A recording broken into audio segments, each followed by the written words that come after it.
Hi, my name is Bill Hamilton, and this is an excerpt from my new book, Would You Do What They Did? Great Christian Leaders from Our Past.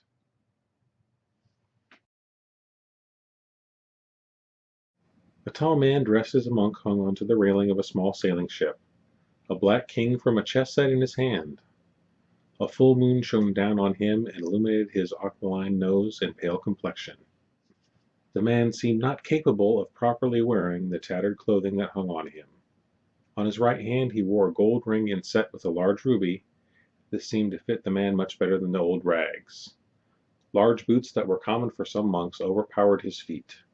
The air smelled fresh and cool, and he looked out to the gathering clouds. The dark blue of the sky had gathered into black.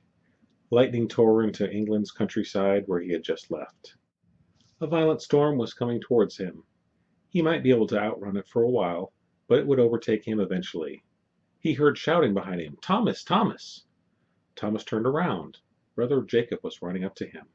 He also wore monk robes, but they seemed to fit naturally on his pudgy frame.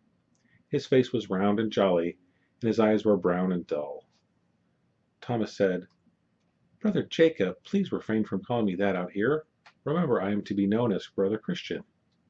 Jacob bowed before Thomas. Thomas frowned. "And please don't do that. I am running for my life and for the sanctity of the Church of England. I don't want to be recognized. Besides, perhaps one day you will be the Archbishop." Jacob said, "You really don't think so, do you?"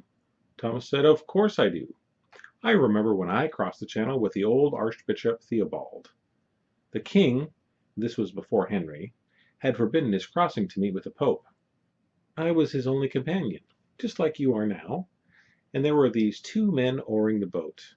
I don't think they had ever rowed a boat before, but it was all the help to be had. At least I was able to secure the passage with his crew.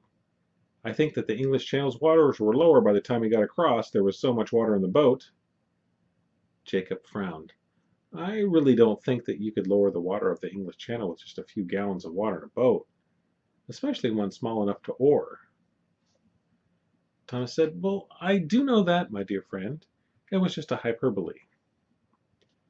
Jacob said, "Well, I don't even think with one of these hyperboles that you would be able to—" Thomas cut him off. "It's an exaggeration to make a point. A joke." Thomas smiled. Jacob took a few moments to think about this and then laughed. "I get it now, a joke." Thomas said, "When we got to the council, the Pope had received word about how difficult our journey was and said, 'I heard you had to swim the channel.'" Thomas chuckled. Jacob asked, "Why would he say that?" Thomas thought, "This man will never be Archbishop," and then said, "Don't worry about it." Jacob said, "But you said that you had ridden a boat. Did it sink?" A huge raindrop landed on Thomas and he shivered. He said, "Let's go inside. This rain is as cold as the grave." Jacob said, "That's what I've been trying to tell you."